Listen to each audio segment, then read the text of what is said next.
Welcome back to American Brewed. This week we're in Westerly, Rhode Island at a company started by a husband and wife team creating great beers with family values. This is Grey Sail.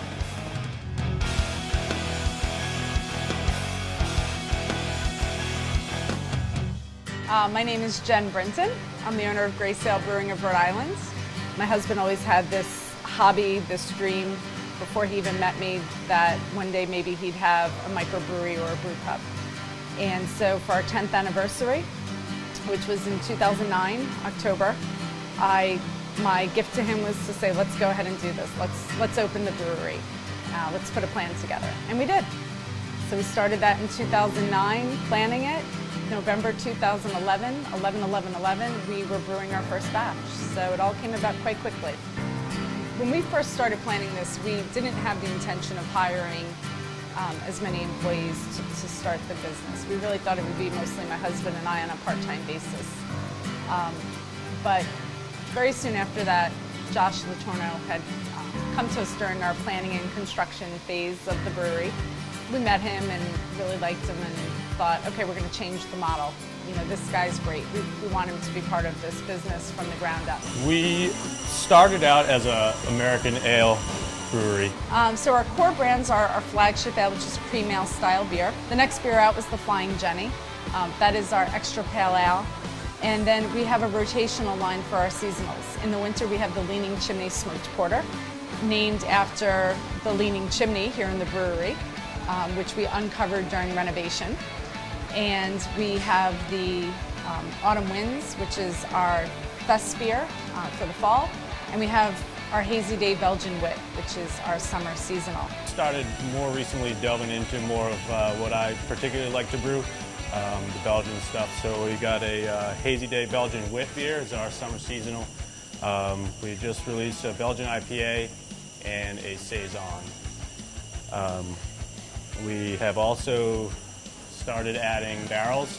Got some bourbon barrels, courtesy of my boys at Mayflower. And also we've been pulling in some Jonathan Edwards winery barrels. We've got 3 estate Cab Franc barrels and 1 estate Chardonnay barrel. And so we're going to start doing some Brett beers and some sour beers. We've got 5 20-barrel fermenters, 2 40-barrel fermenters, a 40-barrel bright tank. We are a partially filtering brewery, so we filter some of our beers. So we've got a filter. We do kegs and cans. The benefits of cans, so many, but primarily the 2 main, killers of beer are air and light. So you can argue that a can is more airtight than a bottle, but the light can't penetrate aluminum, so you don't have products sitting on the shelves having, sunlight hit it and just pretty much slowly destroying your product. One of my goals was, if I was going to have an employee-based business, that I really wanted it to be that family feel. Grey Sail really is like a family. It's a very small crew. Jen and Alan have always treated us like family from day one. If there's a personal problem, I can go to Jen with it. Not work-related, I can trust her. They are the ones who take care of everything day to day here, and they're essential. And they run it and treat it as if it's their own business, and it shows in everything that they do. The Christmas card they gave us this year, it was kind of telltale. They signed it, from your other 3 children.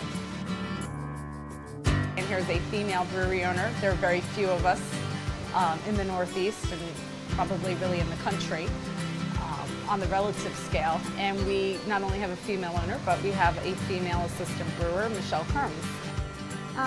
As far as being a female in the brewing industry, I would say the biggest, I don't know if I'd call it a challenge, but people always immediately assume that I'm a beer promo girl.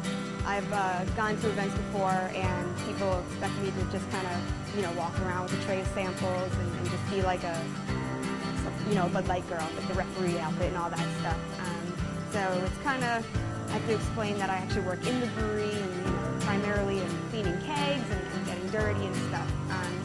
So I don't know if I'd say it's a challenge, but it can be frustrating when people just immediately assume that, you don't have anything to do with beer, making the beer, just because I'm female. But at the same time, it's kind of cool because I can be like, no, I'm actually, the assistant brewer here, and I get to actually get in the mash tun and in the kettle and get dirty and do all the fun stuff too. So it's it works both ways. And from the very beginning, especially here in the town of Westerly, we had tremendous support from the town as we purchased this building, which has a lot of historic value to the north end of Westerly, and needed some attention and needed a good business to go into it. So we had tremendous support from the town of Westerly, from the government, right down to those who live and work here in the town, and we're excited about the business and have been supportive since day one. In return, we are proud to be Westerly's beer. We are proud to be involved in every major event that Westerly hosts. We love that we can contribute that way to give back to our town, to give back to local organizations. Superstorm Sandy really affected this area. Actually, Josh's idea to brew a beer that would gain some profit that would go into this beach beer fund.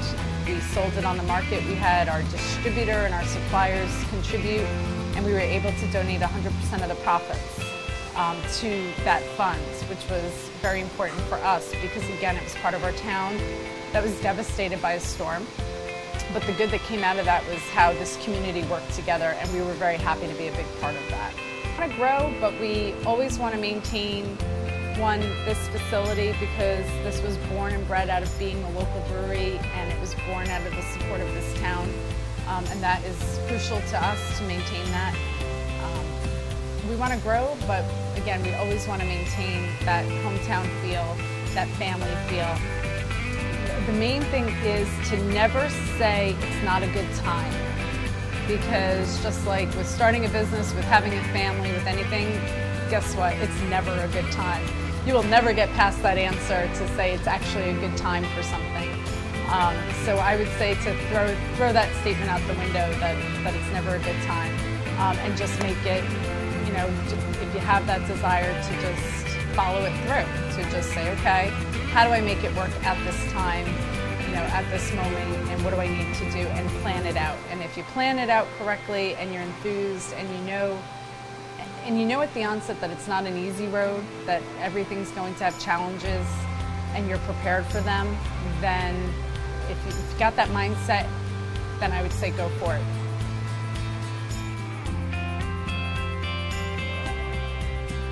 Brewing is absolutely an art. I love the creativity that brewing gives you. I mean, especially now we see it with beers that are coming out. I mean, there's just a million different ingredients that people are throwing in, trying anything. And I think, as with art, there's some self-refinement that you need to find, and everybody gets to kind of play their own role in how creative do you want to be. So that's all we have for this week, but make sure you stay tuned because we have more great breweries to show you. The crew and I are going to enjoy some Westerly beaches now, so until next time, take care.